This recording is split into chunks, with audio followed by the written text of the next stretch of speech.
मैं doctor S K. Lohadia Gitanjali medical college Udaipur में respiratory medicine में प्रोफेसर के पद पर कार्यरत हूँ।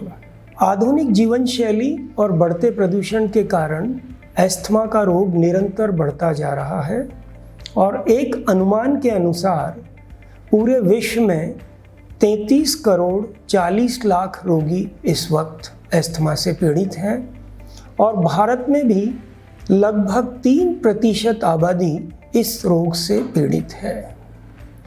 अस्थमा का इलाज के लिए आजकल बहुत अच्छी दवाइयाँ उपलब्ध है, परंतु फिर भी बहुत से अस्थमा के रोगी या तो एक्यूट अटैक में जाते हैं या उनका अस्थमा पूरी तरह कंट्रोल नहीं रह पाता है। अस्थमा का इलाज बहुत लंबा होता है या कभी कभी पूरे जीवन भर लेना होता है। हालांकि अस्थमा कोई गंभीर रोग नहीं है। यदि दवा बराबर ली जाए तो इससे रोगी की जो दिनचर्या है और उसकी लाइफ की जो क्वालिटी है उसमें किसी तरह का कोई व्यवधान नहीं आता है। अब जब हमें दवा बहुत लंबे समय तक लेनी है या जीवन भर लेनी है तो हमें ऐसी दवा का चयन करना चाहिए जो सुरक्षित भी हो और असरदार भी हो। यहाँ मैं ये बताना चाहता हूँ कि अस्थमा के लिए आजकल जो भी दवाइयाँ उपलब्ध है, यदि वो इन्हेलर के माध्यम से ली जाएं तो ज़्यादा असरदार और सुरक्षित है। अधिकतर लोग अस्थमा के इलाज के लिए गोलियां या इंजेक्शन लेना प्रेफर करते हैं, इन्हेलर को अवॉइड करते हैं, जिस वजह से इलाज में जटिलताएं बढ़ जाती हैं।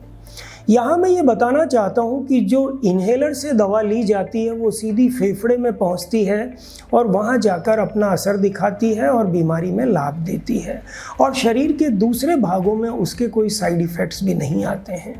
जबकि यदि हम दवा की गोली लेते हैं या इंजेक्शन लगाते हैं तो वो हमारे रक्त में मिलकर शरीर के विभिन्न हिस्सों में जाती है और फिर फेफड़े में पहुंचती है, तो उससे उसका असर भी कम आता है, देर से आता है और सारे शरीर में उसके साइड इफ़ेक्ट्स भी होते हैं।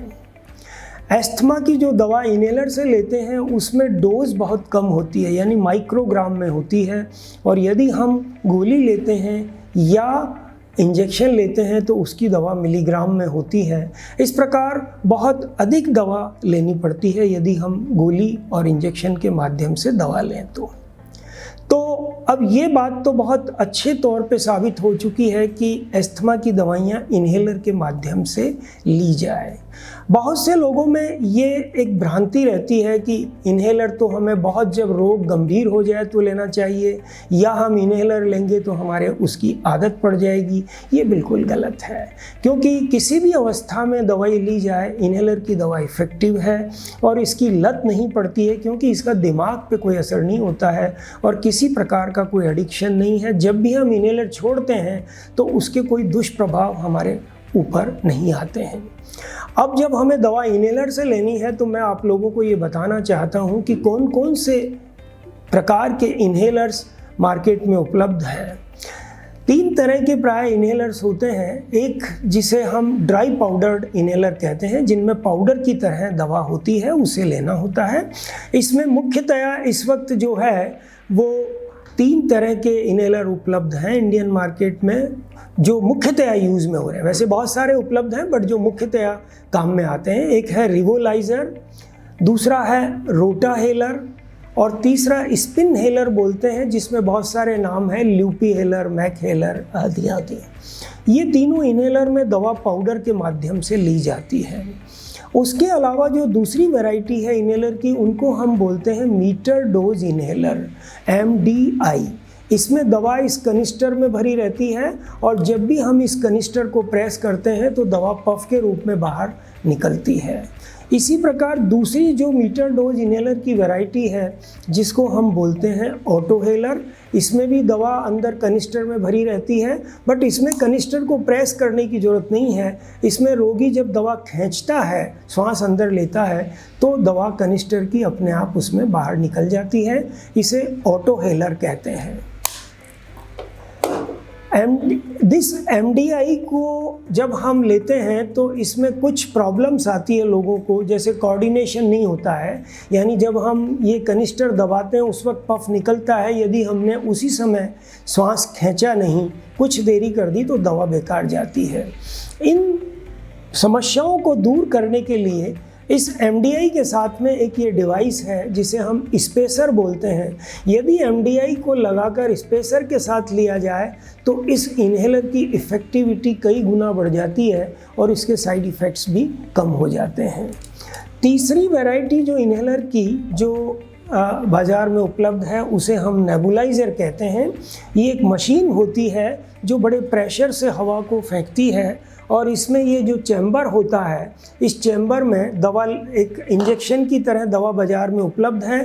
उस इंजेक्शन को तोड़ के इसमें दवा भर दी जाती है चैम्बर में, और जब मशीन का बटन ऑन किया जाता है तो ये लिक्विड जो दवा है वो पफ के रूप में बाहर निकलती है और रोगी इसको ले सकता है। आजकल कुछ पोर्टेबल इन्हेलर नेबुलाइजर्स भी उपलब्ध हैं जिन्हें हम आसानी से अपने साथ ले जा सकते हैं। इनमें भी ये चैम्बर होता है, इसमें दवा को लिक्विड दवा को डाल दिया जाता है और फिर ये बिजली से भी चल सकते हैं और बैटरी से भी चल सकते हैं, यानी ये बहुत सुविधाजनक है, इन्हें हम कहीं भी ले जा सकते हैं। इस प्रकार ये 3 तरह के इन्हेलर्स इंडियन मार्केट में उपलब्ध हैं। अब सवाल ये उठता है कि हमें कौन सा इन्हेलर का चयन करना चाहिए। इन्हेलर का चयन उम्र के हिसाब से और बीमारी की अवस्था के हिसाब से, उसमें कितना गंभीर है बीमारी उसके हिसाब से चयन किया जाता है। यदि 1 साल का बच्चा है, बहुत छोटा बीमार है, तो उसके लिए हमें स्पेसर का चयन करना चाहिए। स्पेसर के साथ में एक ये बेबी मास्क भी आता है, उसको यदि इसके साथ लगा दिया जाए, स्पेसर के साथ लगा दिया जाए, तो हम इसको इसके साथ फिट करके और बेबी को दवा आराम से, उसका नाक और मुंह इसके अंदर आ जाएगा और ये दवा हम इसमें से पुश करेंगे, दवा स्पेसर में आ जाएगी और बच्चा आराम से इन्हेल कर सकता है।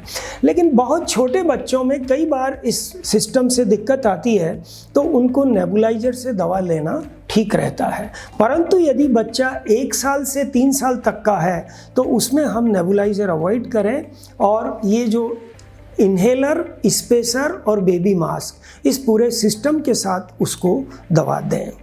3 साल से 6 साल तक का बच्चा है तो उसमें ये बेबी मास्क की ज़रूरत नहीं है, उसमें खाली स्पेसर और इन्हेलर काम में लेते हैं और इससे ही बच्चा आराम से मुंह में इस माउथ पीस को लेकर के जब श्वास खींचता है तो दवा उसके फेफड़े में चली जाती है।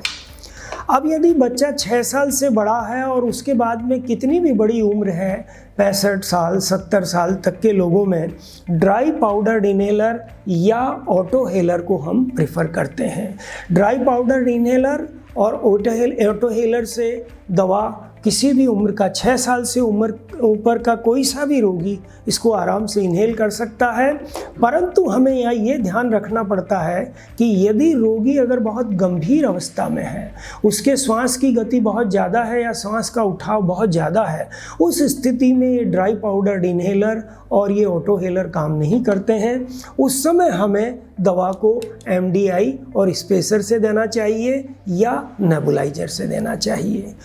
अब इसमें यदि हम अटैक की शुरुआत है और गंभीर अवस्था शुरुआत है तो हमें स्पेसर और MDI से अगर दवा लेंगे तो उसमें भी हमें उतना ही आराम आएगा जितना नेबुलाइजर से आएगा। तो यहाँ मैं ये कहना चाहता हूँ कि हमें नेबुलाइजर की ज़रूरत हमेशा नहीं पड़ती है। मैंने अक्सर देखा है जो मरीज़ हमें दिखाने आते हैं वो इन्हेलर ठीक से नहीं ले पाते हैं या इन्हेलर को ख़रीदते नहीं हैं और सीधा नेबुलाइजर ख़रीद लेते हैं, वो गलत है। नेबुलाइजर कुछ ऐसी परिस्थितियां हैं, जैसे 1 साल तक का छोटा बच्चा है या बहुत गंभीर रोगी है जो बिल्कुल जिसकी श्वास की गति अनियंत्रित है या जिसमें कमजोरी इतनी आ गई है कि वो इन्हेलर को ढंग से ऑपरेट नहीं कर पा रहा है या जिनके जोड़ों में दर्द है वो ढंग से इन्हेलर को दबा नहीं पा रहे हैं, गठिया के रोगी हैं या बेहोशी में हैं या दिमाग में सुन्नता आ गई है, ऐसे लोगों में इन्हेलर का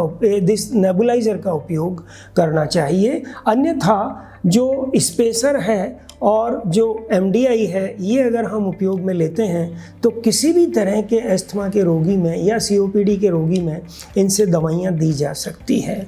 इसलिए मैं अब आप लोगों को यही कहना चाहता हूँ कि अस्थमा में आप दवा इन्हेलर के माध्यम से लें। इन्हेलर का चयन अपनी उम्र और डॉक्टर के बताए अनुसार आप उसका सिलेक्शन करें। सिलेक्शन करने का ज़्यादातर रोल उसमें डॉक्टर्स का होता है।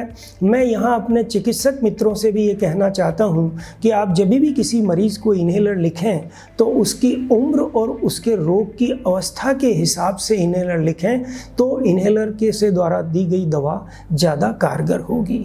मैं अपने अगले वीडियो में आपको ये बताना चाहूँगा कि इन्हेलर्स को उपयोग में लेने की सही टेक्निक क्या है। धन्यवाद।